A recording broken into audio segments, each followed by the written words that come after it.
What's up everyone, OJ here. Welcome back to another PE news video. Today we've got some great information for you guys, so let's go ahead and get right into it. And we're starting off with the US NPD sales. Nintendo Switch was the best selling platform in 2018, plus we have some more information as well. So data from the December 2018 NPD report continues to roll in. We've got a lot of information that we're going to talk about, and this talks about the hardware sales. So in 2018, we now know that the Nintendo Switch was the top platform sold. So for the whole year of 2018, the Nintendo Switch was the best selling platform in units and in dollars, because they do track both. And yes, dollars wise and units wise, Nintendo Switch was the top one. Plus, the dollar sales and the unit sales are the highest annual total for any hardware platform since the PlayStation 4 back in 2015, when it had that killer year right before Uncharted, or it was supposed to get Uncharted, but then that was delayed to 2016. So crazy numbers there. Of course, Super Smash Bros. Ultimate was a huge boon for Nintendo with the December NPD, but I do want to get into some of the numbers here because those have leaked out. Now, we're not going to get any official numbers from the NPD when it comes to them saying what each platform sold between the PlayStation 4, Xbox One, and the Nintendo Switch. You have to remember, guys, those are NDA'd, okay? So if you release that information, you can get in trouble because you have to pay for that information. So essentially what we get are people who have access to that information or who pay for it, they leak it out there in kind of weird ways with percentages and things like that. So you can trust these numbers that I'm going to give you guys here pretty much because the same people always say the same thing each time. So here it is. So at number 3, so third place for the month, that was the PlayStation 4 with 797,000 units sold. At number 2 was the Xbox One with 920,000 units sold. And at number 1 was the Nintendo Switch at 1.77 million units sold. So that would mean that the Nintendo Switch actually outsold the PlayStation 4 and the Xbox One combined for the December 2018 NPD. And like I stated before, guys, if you've been tracking the NPD for each month,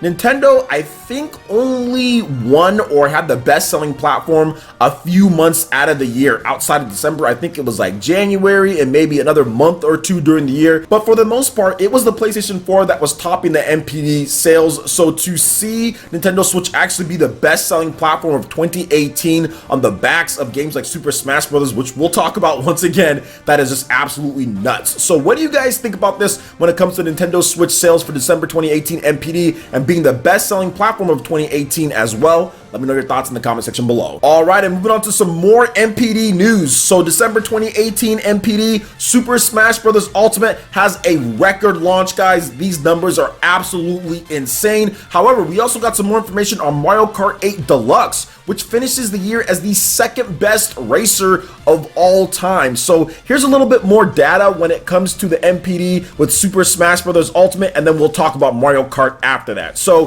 Nintendo's games overall with the top 20, which you guys will be seeing, there is a ton of NPD stuff to go over, and I can't fit it all into one thing here, so you guys will see the top 20 as well. So Nintendo's games do not include digital sales, while games like Call of Duty, Red Dead Redemption, and Spider-Man all do with the top 20 here. Packaged software sales, launch month dollar sales for Super Smash Bros. Ultimate exceeded those of the previous best in the franchise history, Super Smash Bros. Brawl, by over 70%. So it's absolutely bodying Super Smash Bros. Brawl in sales, and I think the Wii definitely had a bigger install base at the time it was released back in 2008. Now, Super Smash Bros. Ultimate is also the fastest selling console exclusive game ever tracked by the NPD, and it beat out Halo Reach. For those who don't remember, back in like 2010, 2009 or whatever, Halo Reach was like the biggest thing for the Xbox. Xbox was rolling in the NPD. Xbox was selling the most units out there beside like the Wii. Obviously Wii was doing good, but the Xbox was the best out of the HD systems there, and Halo was the big driver of that. Halo Reach just came out so strong when it launched, and Smash Brothers actually topped Halo Reach, and the Xbox definitely had a higher install base than the Nintendo Switch did back in 2010 because the Xbox had been out since 2005. So So it was 5 years on the market. Halo Reach came out at the end of the year. So that's just absolutely insane that Smash Brothers had a faster launch than that game, because that game sold gangbusters. And once again, that was the previous record holder as well. So it's great to see all of this here, but also Mario Kart. Mario Kart's been doing very well. Mario Kart 8 actually finished 2018 as the second best-selling racing game of all time. It only trails Mario Kart Wii in terms of lifetime dollar sales. So if you look at all of the big racing games back in the day that were tracked, the Gran Turismos and the Forzas and all of the other things that have came out, it's Mario Kart 8 Deluxe, which is a port of the Wii U game that's actually up there and the second best of all time, just trailing Mario Kart Wii, which is just crazy as well. It's good to see Nintendo's evergreen titles like Mario Kart, like Zelda, like all of these titles that have just been out for a while, right? 2017 from the previous year, now we're in 2019, so from the launch year, still doing well. But I think Mario Kart, just like Mario Kart Wii, it's one of those evergreen titles. You put it out there, it's going to sell for the generation as long as it's out. It's just going to be that game. It's going to be steady. It's never going to break all of the sales records at the beginning. It's never going to sell the most or more than certain games out there, but over the course of time, it's going to sell so steady and at such a good clip. You're going to see it outsell a lot of other games that started out way faster than it, and that's how Mario Kart has always been, especially since the Wii days. Especially since then, the DS was the same way. Long-term sales, we're talking 5-6 years after the game comes out, still selling. Mario Kart on the 3DS is the same way. Same thing with Mario Kart on the Wii U. Even Mario Kart 8 on the Wii U had long sustained sales. When you're considering how small the install base was, well more than 50% of the people who picked up a Wii U had Mario Kart 8 on that system. So I already knew Mario Kart 8 was a good idea and it was going to sell like gangbusters at still a premium price somewhat. I think the lowest I can get it for the most part is like $47. So crazy to see that as well. So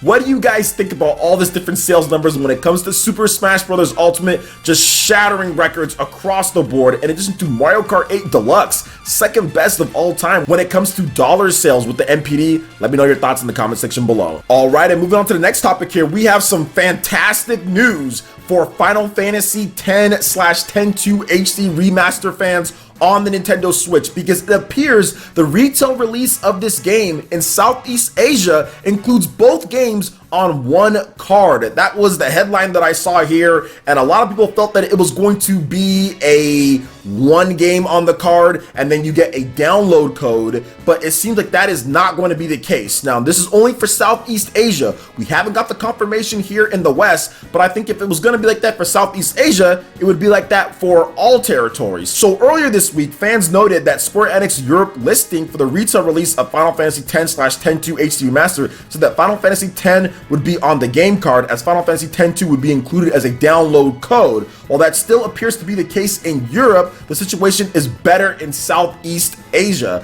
Bandai Namco, who is handling publishing in Southeast Asia, has confirmed that both games are going to be included on a single game cart in Southeast Asia. As to why Bandai Namco can manage this in Southeast Asia but not Square Enix make it work in Europe, well, who knows about that one. But I do have a little bit of a thought on that. I think it's because the install base for Southeast Asia in terms of how many units are going to be out is so much lower than Europe. Europe has such a bigger install base and those cartridges are going to be more expensive, so Bandai Namco / Square Enix does not want to spend the amount that they'd have to spend to supply that to all of Europe, whereas Southeast Asia, you know it's going to be a small amount. You're also looking at internet speeds as well in terms of what they have there, so maybe that's the reason why it's like that. That's the only thing that I can think of. Otherwise, it would just be like that everywhere, to where it would be all on one cart, but I'm pretty sure it's because of the cartridge size and how they can save money when it comes to the European distribution and having to ship to so many different locations. You guys know how Europe is kind of fragmented just a bit, so being able to get it out the way that it's going to be, which does include the UK, which I guess that's not part of Europe anymore, but they consider it part of that in terms of how they're shipping and everything, is just going to be a lot more expensive. So that's what I would guess would be the reason why. In Southeast Asia, they're probably not going to have a shipment more than like a couple 100,000 units or whatever, whereas in Europe it's going to be a lot more. This game is going to do very well, so that's what I think it is. But hopefully for the US we get the game in terms of just one cartridge. I would really like it just to be all on there. That would be great, and not a download code, so you don't have to use up any extra space. That's what's cool about the Switch. You can kind of just have that there and not have it take up space if it's on the cartridge, and you don't have to install it to your hard drive like a PlayStation 4 or Xbox One. So let's cross our fingers and hope at least here in the West you can do that. What we do know about the Southeast Asia games is that a lot of them do have English on them, so you can import. So that is always an option to import if you want to, and I would guess this would have English and other languages on there as well.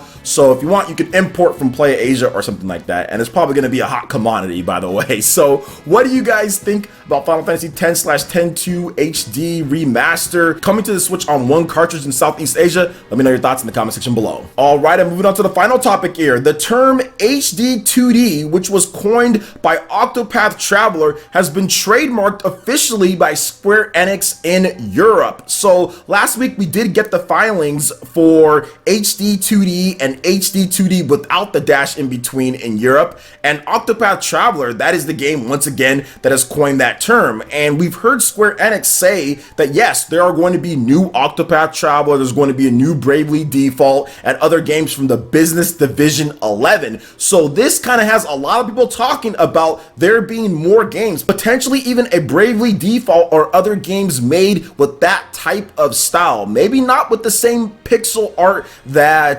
Octopath Traveler has, but in HD 2D. So you have kind of like the full sprites or something like that, but they kind of move around in that 2D fashion that you see. So there's more to it than how the sprite work is. It's just kind of like the art style and aesthetic as well. They can modify and tweak the art with it. I'm not sure if that means that we're going to get a Bravely Default in the same exact style of Octopath, or maybe it uses the same HD 2D term along with Unreal Engine 4. There's all sorts of stuff or where this could go from, but I'm just excited for Octopath to potentially be coming back with a sequel, and Bravely Default probably coming back as well. If you look at the art style for Bravely Default, could it fit in a Octopath Traveler type of game? Absolutely. However, I would like to see them modify it, make the sprites a little bit bigger, kind of do a little bit different things. I don't want it to look exactly like Octopath, but that's just my opinion on the matter. I would love to hear what you guys have to think. What do you think about the style on Octopath, the whole HD 2D and everything?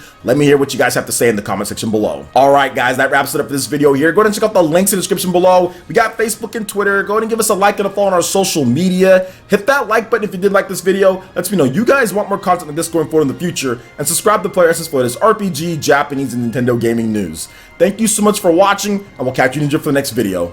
Peace.